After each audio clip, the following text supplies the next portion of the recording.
Olá pessoal, bem-vindo à nossa sétima aula de Biotecnologia 2. Hoje nós vamos falar sobre um dos equipamentos que revolucionou a biologia molecular, os termocicladores. E vamos abordar dois tipos diferentes, os termocicladores convencionais e os termocicladores em tempo reais ou de PCR quantitativa. Em linhas gerais, a gente sabe que a reação em cadeia da polimerase consiste basicamente de ciclos alternados de mudança de temperatura que farão com que as moléculas de DNA sejam duplicadas a cada ciclo de reação, levando a uma quantidade exorbitante de moléculas após uma média de 40 ciclos de amplificação da polimerase, realizando essa reação em cadeia, né, seguidamente. Daí vem o nome reação em cadeia da polimerase. Essas mudanças de temperatura para o ciclo de PCR pode ser feito utilizando banho-marias nas diferentes temperaturas e a cada ciclo os tubinhos com os reagentes vão sendo substituídos de um banho-maria para outro. Mas os termocicladores são basicamente equipamentos que fazem toda essa ciclagem de temperatura. Em linhas gerais, os termocicladores utilizam um sistema de aquecimento chamado Peltier, que consiste em aplicação de uma corrente elétrica que gera corrente sobre microplacas metálicas. Então, essas microplacas vão gerando o calor. E conforme a gente controla a voltagem, né, a corrente elétrica que entra que passa por essas microplacas, a gente tem a alteração de temperaturas. Esse módulo Peltier, o efeito Peltier, ele não é nada muito novo, não. Foi descoberto em 1834 e ele consiste na ideia de que uma corrente aplicada sobre um determinado material, ela se move de um lado para o outro e dessa forma gera calor. E esse calor, né, vai se acumulando. Quando a gente inverte os polos elétricos dessa corrente, essa pastilha na qual está passando a corrente, ou essas microplacas, né, vão se transformar em um aquecedor. Então, a ideia de aumentar e diminuir a temperatura por um tempo controlado e muito específica essa temperatura consiste nessa ideia, nesse princípio do efeito Peltier, que é fazer com que correntes elétricas circulem por essas microplacas. E a retirada desse excesso de calor é feita então por um dissipador, tem um sistema para retirar esse calor, e aí cada equipamento, cada termociclador tem a sua forma de fazer esse controle de dissipação da temperatura. Então, o sistema Peltier consiste nesse movimento, né, da corrente elétrica, e conforme o material utilizado e o sentido da corrente, a gente tem uma superfície que aquece, uma superfície que absorve esse calor, e uma superfície que dispersa esse calor. Então, essas alterações da corrente e a combinação de materiais, de componentes que fazem parte do sistema, faz com que seja possível controlar a mudança de temperatura. Essa mudança no fluxo, na direção da corrente elétrica, da corrente de energia, pode ser feita pelo sistema de ponte H. Esse sistema de ponte H está representado aqui na figura à direita. Então nós temos uma fonte, que é representada pelo círculo aqui à esquerda, com um V de volts ali ao lado. E essa corrente então vai circular e a ideia é que ela passe ali pelo elemento M, as placas metálicas. Então nós temos quatro chaves que S1, S2, S3, S4, que fazem o controle dessa corrente. Neste momento nós temos elas todas abertas, portanto a corrente elétrica não está circulando, né? Vai sair da fonte, vai chegar ali na chave S1 está aberta, na chave S3 está aberta, não passa corrente elétrica. Se nós fecharmos duas placas, desculpa, duas chaves, a chave 1 e a chave 4, então nós teremos a corrente elétrica passando. Nesse sentido, nós temos a corrente saindo da fonte, passando pela chave S1, passando pela placa metálica M no sentido esquerda para direita, passando pela chave S4 e retornando até o sistema e fazendo então essa movimentação da corrente elétrica, tendo então todo o movimento, né, no sentido esquerda para a direita. Se nós agora desligarmos todas as chaves novamente e fecharmos as chaves S2 e S3, nós temos então a corrente elétrica circulando em um outro sentido. Ela vai novamente sair da fonte, só que ao invés de ela passar pela chave S1 que está fechada, ela vai passar pela chave S3 e dessa forma passar pela chapa metálica M e então pela chave S2 e continuar o círculo. E aí nós temos a corrente em sentido contrário, no sentido direita para a esquerda. Então é muito fácil fazer esse controle com simplesmente 4 chaves. Abre e fecha, liga e desliga essa chave e a gente consegue controlar como vai ser esse movimento da esquerda para a direita ou direita para a esquerda. E essa alteração do sentido do fluxo de energia vai fazer com que nós tenhamos então toda essa alteração da temperatura da placa em que está ligado o sistema elétrico. Aqui nós temos um modelo de um bloco de aquecimento de um termociclador para 16 amostras. Então temos ali 16 pocinhos, uma placa metálica de alumínio e observam-se ali dois fios, né, um preto e um vermelho, que são os dois fios responsáveis pela corrente elétrica. Então, abaixo desse bloco de aquecimento está a placa de Peltier, que vai controlar a temperatura. A parte de baixo, vocês observam que ela parece um pente, o que permite que haja uma circulação de ar para essa dissipação de calor. O tempo que vai demorar para fazer essa troca de temperatura, para aumentar ou diminuir a temperatura, é chamado de ramp rate, ou taxa de mudança de temperatura, né? E dá para mudar em alguns aparelhos, você pode aumentar ou diminuir essa velocidade de alteração. Então, se eu aumentar a velocidade, o ramp rate, eu vou fazer com que a minha reação de PCR corra mais rápida, seja muito mais rápida, então vou demorar menos tempo para ter o resultado. Porém, a gente tem um risco de ter uma maior instabilidade em cada poço, ou seja, a temperatura pode ser diferente nos pocinhos que estão ali sendo aquecidos e resfriados pelo sistema Peltier. Obviamente que a cada avanço da tecnologia, as empresas estão conseguindo melhorar esse sistema e dar cada vez mais estabilidade e velocidade no processo. Geralmente, o padrão que vem de fábrica é o que permite uma maior estabilidade da temperatura no poços e no melhor tempo possível. Quanto mais baixa a mudança de temperatura, maior vai ser a estabilidade. Só que você acaba tendo um tempo maior para a corrida e pode inclusive interferir no processo.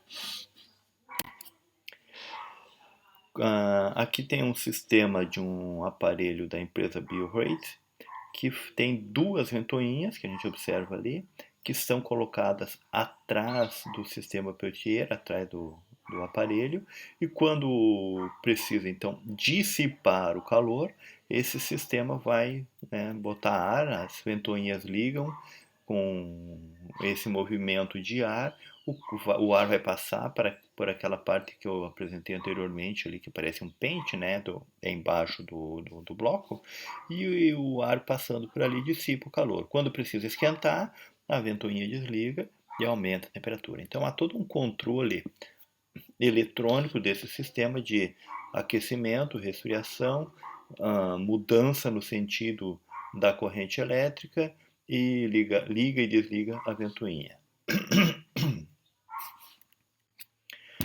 Alguns termocicladores têm um sistema bastante interessante, que é o que a gente chama de gradiente de temperatura. O que significa isso? Significa que a gente tem a possibilidade de programar diferentes temperaturas para cada uma das colunas desse termociclador, desse bloco do termociclador. Então, nós temos um bloco tradicional com 96 pocinhos, então são 12 colunas, em cada coluna tem 8 pocinhos, e a gente tem a possibilidade então de programar a maior e a menor temperatura, e o programa então do próprio termociclador calcula as temperaturas que vão ser intermediárias entre os demais das demais colunas ali. Isso é bem útil, bem interessante mesmo, quando a gente vai trabalhar com um determinado primer e precisa otimizar essa temperatura de anelamento. Qual é a temperatura que dá o melhor resultado para a minha PCR? Então, ao invés de você ficar fazendo 12 diferentes reações com cada uma com uma temperatura, você faz uma única reação em que cada uma das colunas tem uma temperatura diferente. Então aqui, ó, vocês veem que a temperatura mais baixa determinada numa coluna, a temperatura mais alta determinada na última coluna, e o programa faz então o cálculo das temperaturas intermediárias. E aí a gente vai saber em cada coluna qual foi a temperatura e qual o melhor resultado que temos nessas amplificações para aquele determinado primer, para aquela reação de PCR.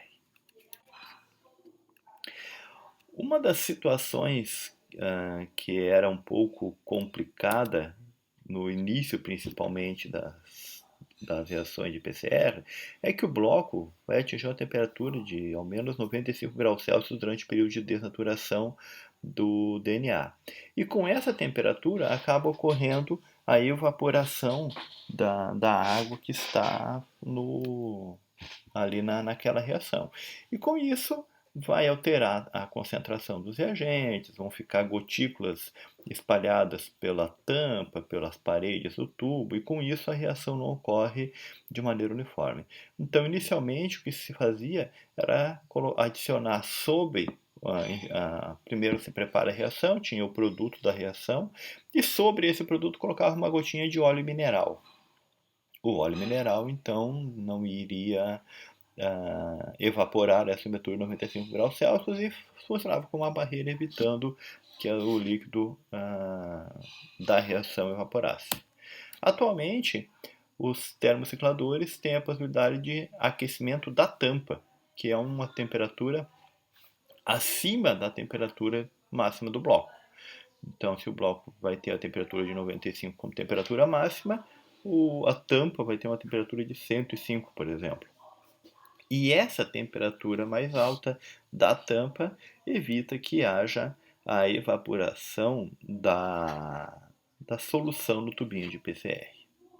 Um avanço bem interessante, porque trabalhar com óleo mineral é um custo a mais e bem mais, uma etapa a mais de trabalho bem mais bagunçada, digamos assim, porque fica aquele óleo, não é muito agradável de trabalhar. Bom, existem diferentes termocicladores.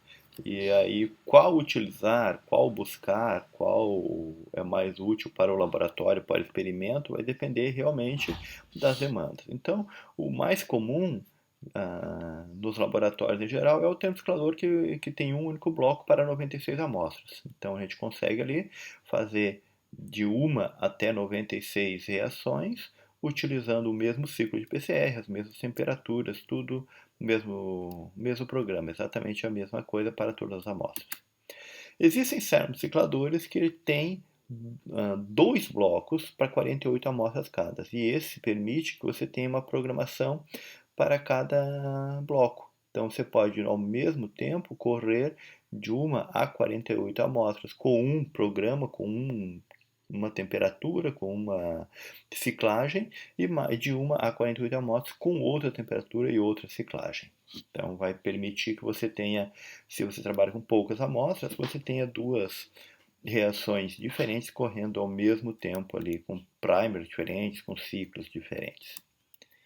Esse sistema aqui é um sistema que lembra uma centrífuga, na qual os tubinhos são sem amostras, são colocadas nesse suporte interno, que lembra mesmo uma centrífuga, diferente do que nós vimos anteriormente, que é um bloco com 12 colunas e 8 linhas cada. Aqui são perfurações que lembram realmente uma centrífuga, e uma vez fechada a tampa e ele funcionando, realmente ele vai girar como uma centrífuga.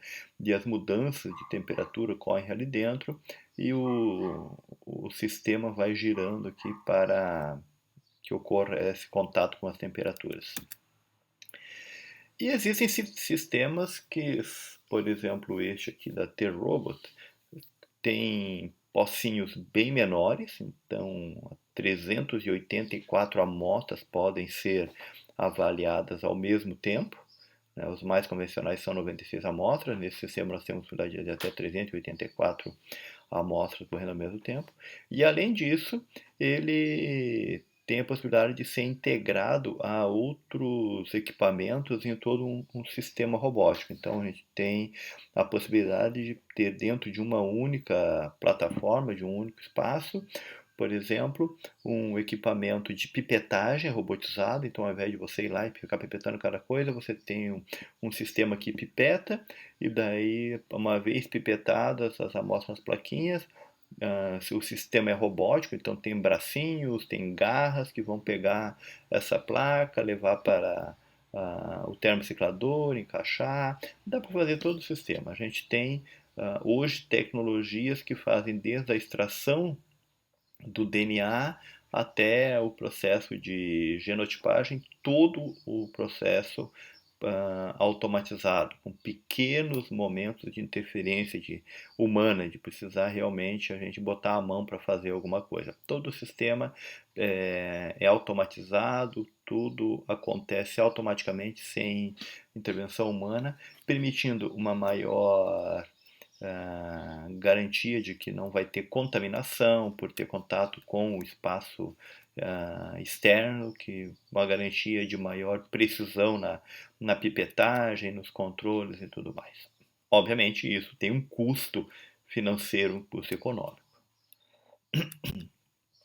Bom, agora sim, ó, a nossa reação em cadeia da polimerase, né, a PCR, nesse sistema que nós vimos agora convencional, ele é um sistema, digamos assim, qualitativo.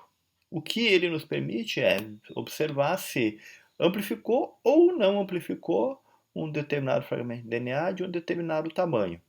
Então, a gente vai saber, tenho esse alelo, não tenho esse alelo, tenho esse fragmento, não tenho esse fragmento, tenho essa banda, não tenho essa banda. É isso que a gente vai conseguir ter como resultado ao final do processo. Então, terminou todo o processo de PCR, fez a aplicação, a gente vai fazer uma eletroforese. Pode ser uma eletroforese em gel, pode ser eletroforese capilar. De qualquer forma, a gente vai saber, tem ou não tem esse determinado fragmento.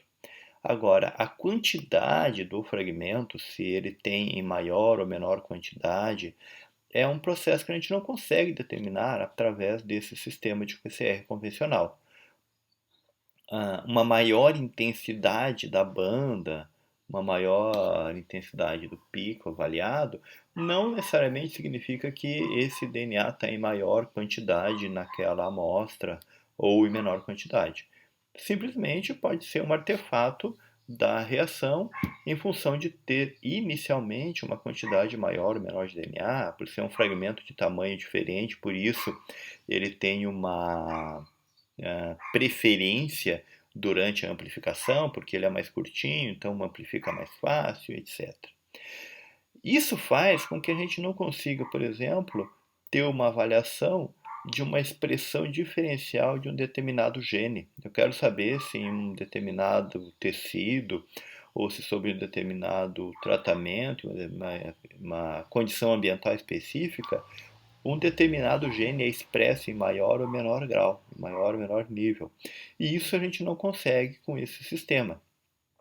Mas, para resolver essa situação, foi criada a chamada PCR em tempo real ou PCR quantitativo, que o nome já está dizendo, ele quantifica o DNA. Então, como é que isso acontece? Simplesmente a gente tem uma etapa inicial de controle, né, dessa quantidade de DNA que é colocada na PCR, e a partir daí, a cada ciclo de amplificação, vai sendo feita uma contagem, né, indireta, mas é feita uma contagem de quanto de DNA tem de cada fragmento em cada amostra para um comparativo posterior. Então, a quantidade de moléculas que é gerada na amplificação, ela não é observada somente no final lá de todos os ciclos, de toda a etapa PCR.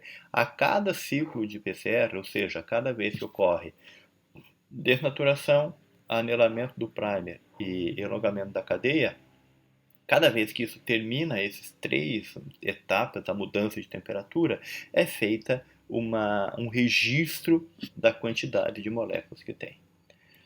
Vamos entender como é que isso aqui funciona então. Basicamente, o que nós temos numa reação, no tubinho lá da reação de PCR?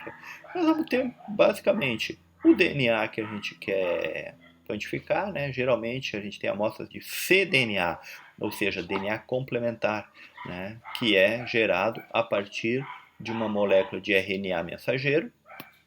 Se eu estou trabalhando com um gene, eu preciso saber quanto ele está sendo expresso, eu preciso saber o seu produto. Seu produto vai ser o RNA mensageiro. Então a gente pega o RNA mensageiro, faz uma reação chamada transcrição reversa e produz esse DNA complementar, cDNA, que é o que a gente quer amplificar.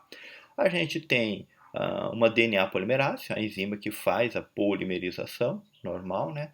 Temos o tampão de PCR, o cloreto de magnésio, os DNTPs, todos os reagentes lá normais de uma reação de PCR, os primers para amplificar aquela região que eu preciso, e o que faz a diferença nessa reação é a presença de um detector.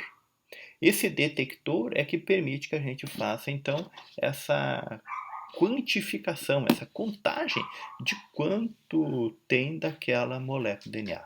Então, nós temos basicamente dois grupos de detectores, os específicos e os não específicos. Específicos são sondas que vão se ligar a um pedaço daquele DNA, uma parte daquele DNA a ser amplificado.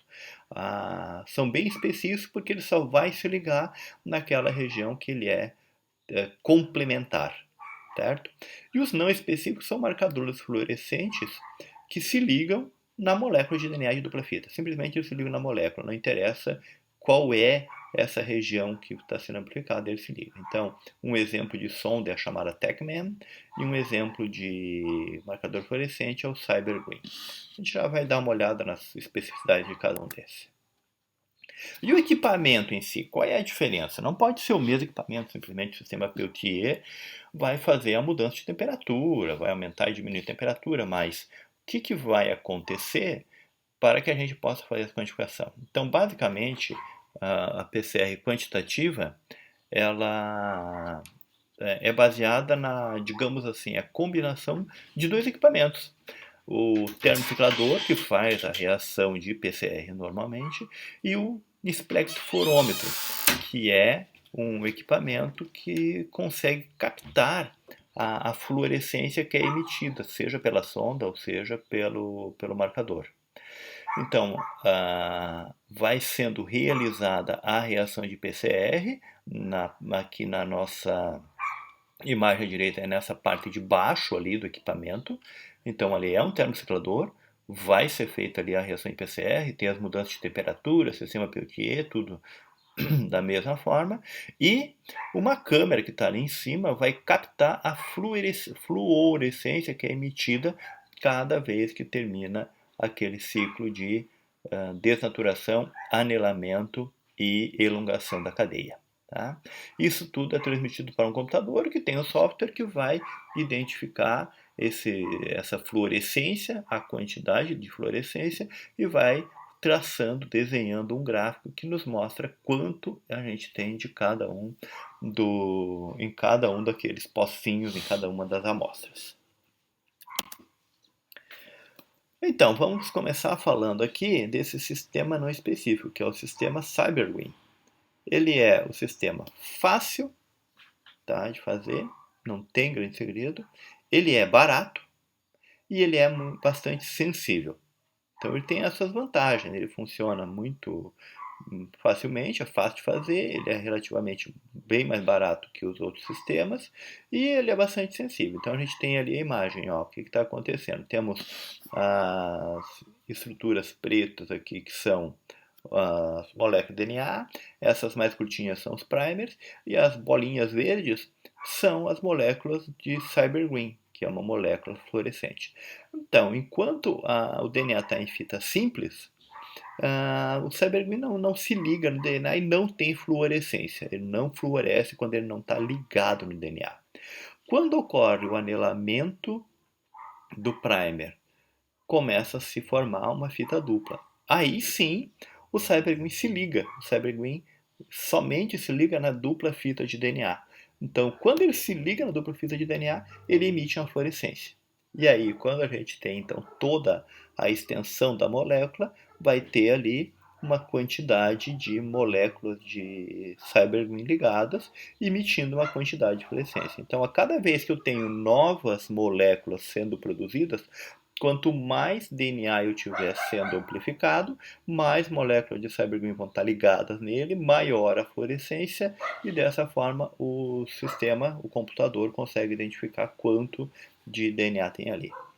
Ele tem o problema de não ser específico, ou seja, ele pode se ligar em moléculas dupla fita que não sejam o gene lá, né? Que sejam moléculas inespecíficas. Então, para a gente resolver esse problema, tem que usar primers altamente específicos. Tem que ter primers com muita precisão, que só vão se ligar naquela região que eu realmente quero amplificar.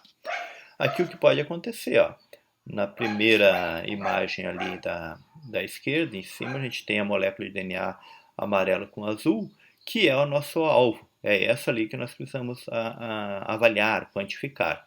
Então, o CyberGreen se liga nela e emite fluorescência.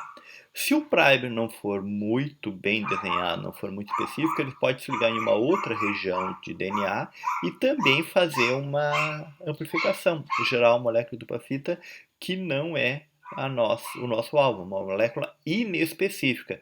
Na outra imagenzinha ali é essa molécula que tem a fita vermelha e amarela.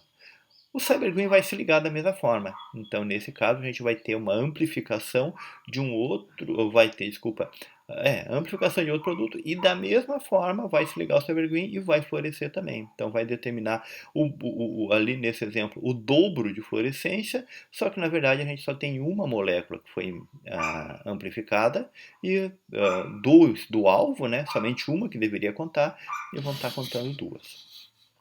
Uma forma de a gente saber se o primer está bem específico, se realmente ele está bem desenhado e só está amplificando aquela região que eu quero, que é a região alvo, é o que a gente chama de curva de dissociação.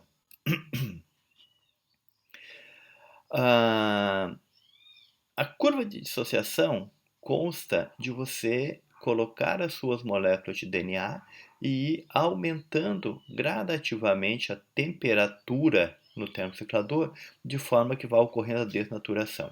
Como cada par de bases A, T, C e G vai quebrar as pontes de hidrogênio em uma temperatura diferente, a gente vai ter diferentes quebras de temperatura para diferentes fragmentos de DNA. Se a sequência daqueles fragmentos, a sequência daquela aplicação é diferente, o tempo, a quantidade de moléculas, de nucleotídeos que desnaturou, vai ser diferente. Então a gente vai ter para cada molécula específica de DNA, para cada sequência específica de DNA, uma curva de dissociação. uma curva que mostra quantas moléculas dissociaram, quantas moléculas, quantas bases se desligaram a cada temperatura. Aqui na imagem a gente vê, inicialmente nós temos ali 6 moléculas de cybergreen ligadas ao DNA, fluorescendo nesse caso. Quando começa a aumentar a temperatura, como as bases se desligam, quebra as pontes de hidrogênio, a molécula de cybergreen se desconecta também da dupla fita e com isso a gente não tem mais a fluorescência dela. Então começa com a fluorescência de 6 moléculas de cybergreen, aumentou a temperatura, passa a ser somente 4, aumentou mais ainda a temperatura, passa a ser somente 2, até que acaba totalmente essa dupla fita e não vai ter mais fluorescência nenhuma. Se eu tenho sequências, moléculas com sequências diferentes, elas vão ter diferentes padrões. Então, numa mesma temperatura, eu posso ter uma molécula de DNA com 4 moléculas de cybergreen ligadas e outra molécula de DNA com 5 moléculas ou com somente 3, porque as sequências são diferentes, então a desnaturação e a quantidade de moléculas de cybergreen que vai ter ligada vai ser diferente para cada uma. Então, ao observar então, a chamada curva de dissociação, a gente vai ter o seguinte: se eu tenho dentro da minha amostra, todas as moléculas de DNA amplificadas, se elas são todas da molécula-alvo, daquela que eu quero observar, vai ter somente uma curva. Tá? Vai ter esse padrão, olha, somente uma curva que está ali representada em amarelo na figura à esquerda. Se eu tenho alguma amplificação inespecífica, além da minha molécula alfa amplificou alguma outra coisa, vai aparecer uma segunda curva, porque vai ter uma sequência diferente, portanto, a dissociação vai funcionar de uma forma diferente. E nesse caso, nós temos uma segunda curva que está aparecendo ali, ó, a curva em azul.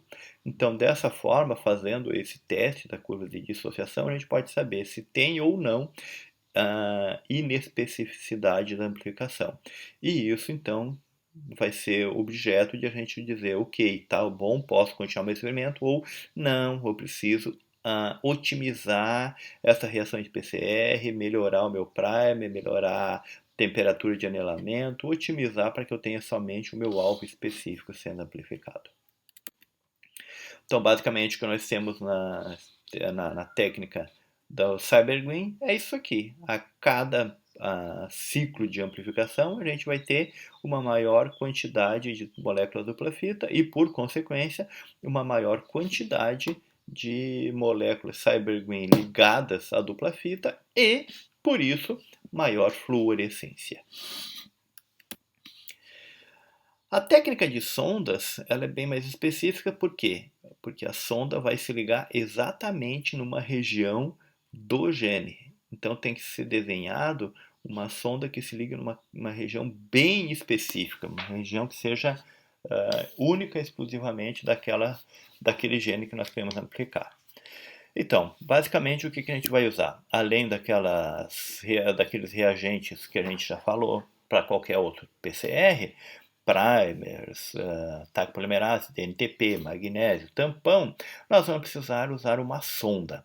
E essa sonda tem uma peculiaridade, que é ter uma marcação fluorescente, representada com F aqui no nosso desenho da esquerda, no esquema da esquerda. Só que essa fluorescência não é emitida por estar muito próximo de uma outra molécula que absorve essa fluorescência, chamado quencher, que é o Q em azulzinho ali na posição 3'. Então, durante o período de PCR, o que acontece? O primer liga em cada extremidade e a sonda TechMan aqui vai se ligar lá no meio do gene onde ela é complementar. Só que nesse momento aí ela está ligada, mas não tem fluorescência. Agora, olhando a imagem da direita, a gente tem a mesma coisa. As fitas pretas são DNA, primer e a sonda. A sonda tem a bolinha verde, que é o elemento fluorescente, né, o fluoróforo, e o cinza, que é o quencher. Quando eles estão ligados ali, ó, simplesmente não vai acontecer nada, não vai ter fluorescência.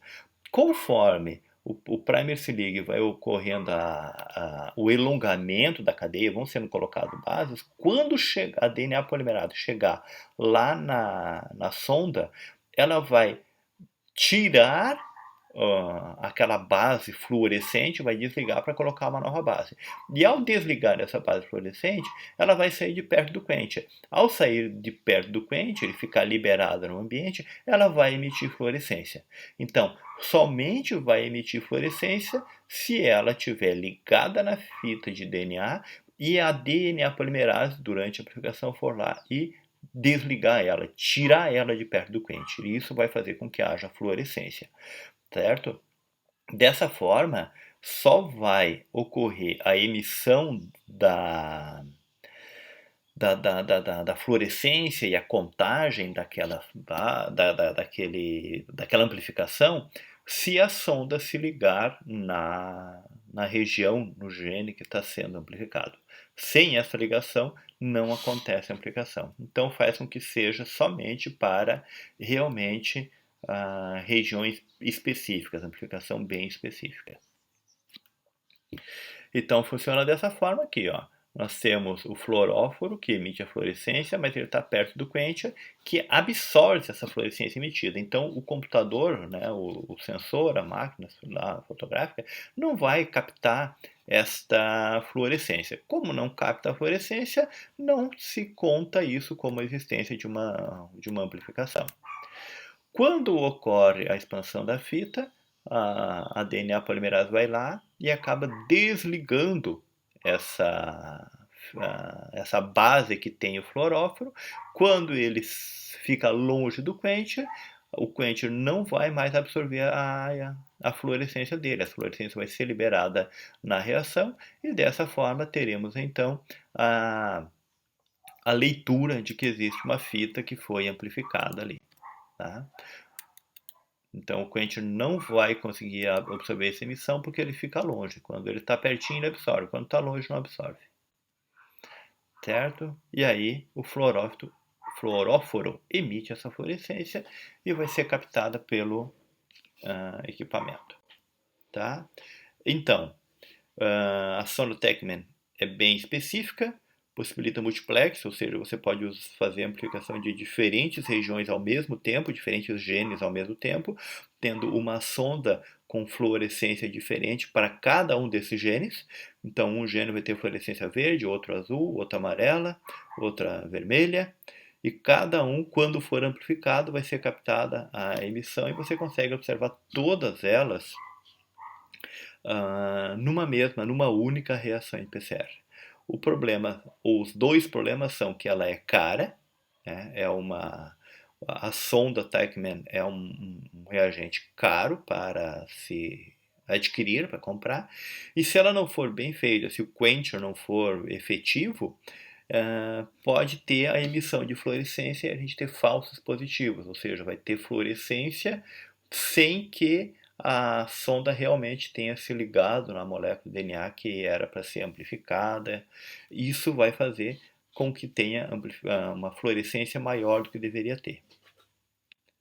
A ideia então aqui é essa: cada vez que há uma amplificação, né, a produção de uma nova fita, o fluoróforo vai ser liberado no ambiente, dentro do tubinho da reação, e quando ele é liberado, fica longe do quencher, ele vai emitir a fluorescência. Tem um outro sistema que é parecido com a ideia da Techman, que é a chamada sonda escorpião. Essa sonda escorpião, na verdade, ela tem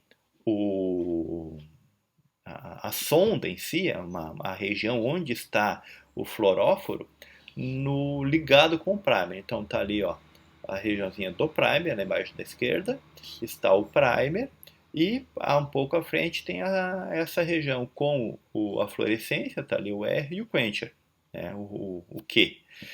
Só que essa a sonda ali, ela é complementar a ela mesma. Então, na verdade, ela não se liga a uma região específica do DNA, né, a ser aplicado, mas, na verdade, ela se liga a ela mesma. E quando ela se liga, ela fecha dessa forma, deixa o marcador fluorescente próximo do quencher.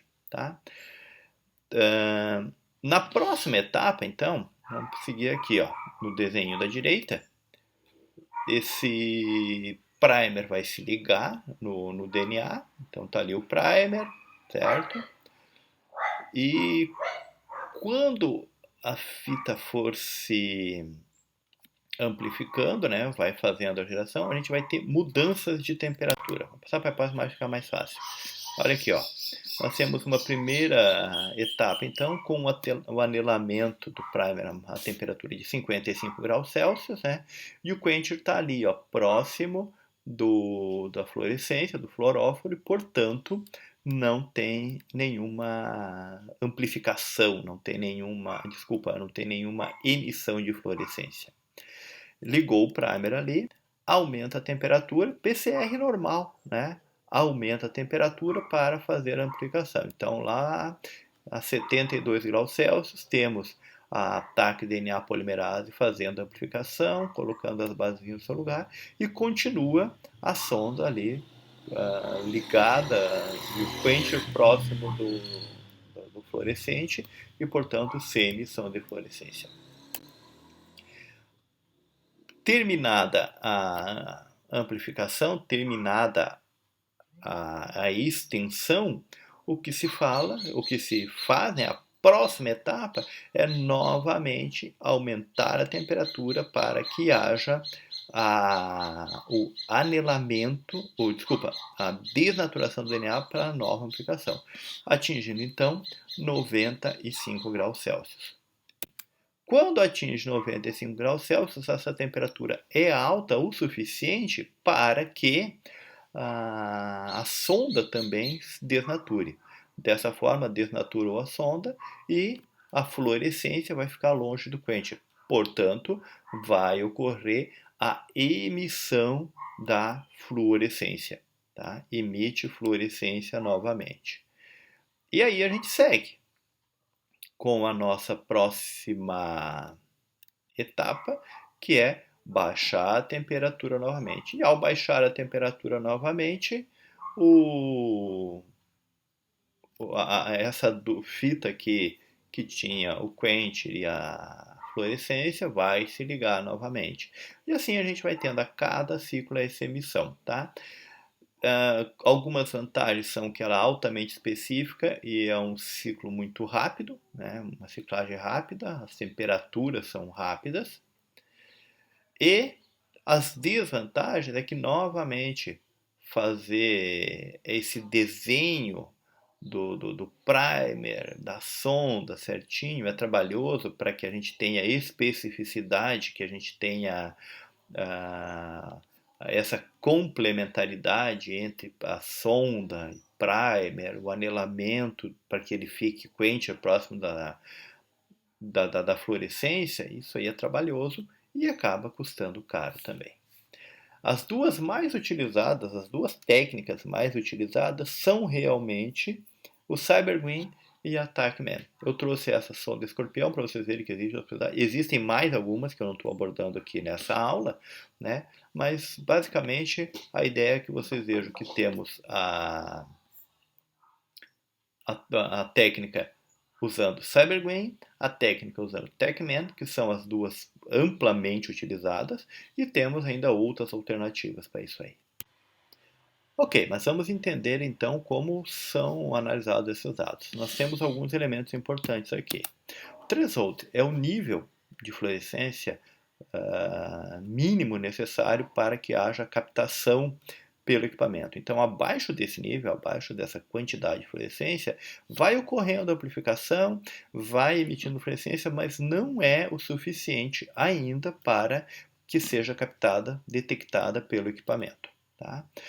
A baseline são os ciclos, a quantidade de ciclos que estão ocorrendo a amplificação, está ocorrendo todo o processo de PCR, porém, não é ainda o suficiente para que a fluorescência seja detectada. CT é o ciclo específico no qual a quantidade de fluorescência é o suficiente para ser captada pelo equipamento. Então, nesse exemplo aqui, depois de 17 ciclos, produziu fluorescência o suficiente para ser captada pelo equipamento, pela câmera. Então, isso está diretamente relacionado com a quantidade de DNA inicial, porque o crescimento da quantidade de DNA é exponencial, então vai aumentando, né? 1, 2, 4 e assim sucessivamente. E aí chega um momento em que emite fluorescência o suficiente para ser detectada pelo equipamento. Então, esse é o chamado CT. E a gente vai ver logo aí qual é a importância do CT para interpretar os dados. E ΔR é a normalização do sinal, retirando todos os backgrounds, porque acaba tendo alguma fluorescência, até o talco de uma luva que a gente utilize pode emitir fluorescência. Então a gente até mesmo o tipo de luva utilizado para fazer a reação de PCR tem que ser luva sem talco, porque o talco pode emitir fluorescência, tá? É o chamado background. Então esse background tem que ser eliminado e isso então é feito a partir da estratégia de normalizar os dados. E aí a gente tem esse valor de ΔR. Então a interpretação é dada aqui, ó. Nós temos 3, 6, 7 amostras, 8 amostras que uma está sem DNA. Então o que acontece aqui? Ó? Nós temos uma amostra vermelha que foi a primeira a cruzar o threshold. O threshold está ali naquela coloração cinza e a amostra vermelha foi a primeira a cruzar. Isso significa o quê? Que ela tem mais DNA. A maior quantidade de DNA que ela tem ali foi sendo amplificada e mais rapidamente nessa escala de amplificação exponencial, mais rapidamente ela atingiu o threshold e começou a ter a fluorescência captada. E assim vai indo até chegarmos à última, que é aquela lilazinha, que somente lá pelo ciclo 32 aproximadamente é que conseguiu cruzar o threshold, enquanto a vermelha cruzou o threshold pelo ciclo 13. Então, quanto mais cedo a primeira amostra cruzar o threshold é que tem mais cópias de DNA e vai seguindo. E a última a cruzar o threshold é que tem o menor número de cópias. Neste exemplo aqui, ó, apresenta-se ali a legenda, mostra que bem abaixo nós temos uma linha que segue reta, que é a linha que não tem DNA, certo? A amostra sem DNA. E depois nós temos a amostra lilás, ela começou com somente uma molécula de DNA. Ele levou 33 ciclos, demorou 33 ciclos de amplificação para emitir fluorescência suficiente para ser captado no threshold. A amostra azul, ela iniciou com 10 moléculas de DNA. E ali no ciclo 30, 29, 30, ela já tinha fluorescência suficiente. A azul clara começou com 100 moléculas de DNA. E aí, pelo ciclo 22, tinha fluorescência suficiente. E assim sucessivamente, né? A amostra vermelha começou com 1 milhão de cópias. Então é muito fácil de você observar aqui diretamente que a primeira amostra que cruzou o meu threshold é a que tinha maior quantidade de DNA. A última cruzar é que tinha menor quantidade de DNA. E existem algoritmos, existem diversas fórmulas, diversas maneiras de você calcular todos esses aspectos. Quantas moléculas tinha, quantas vezes uma produziu mais do que a outra. Existem hoje estratégias para a gente fazer todas essas análises dependendo do que você está estudando. Certo, pessoal? Bom, a ideia da aula de hoje era simplesmente dar realmente uma ideia geral para vocês, uma introdução sobre termocicladores quantitativos ou em tempo real e termocicladores convencionais, certo? Sem grandes detalhamentos, mas para que vocês tenham ao menos uma ideia do funcionamento dos princípios dessas técnicas. PCR em tempo real, porque a gente não precisa nem fazer gel depois para saber o resultado, né? Em tempo real, a gente já vai vendo esse gráfico, enquanto a reação vai ocorrendo, o termociclador está ligado a um computador, e esse computador já vai nos mostrando ali, esse gráfico vai sendo construído, e a gente já vai sabendo qual a amostra que primeiro cruzou o threshold, qual que vem depois, quais são as diferenças, isso tudo é observado em tempo real.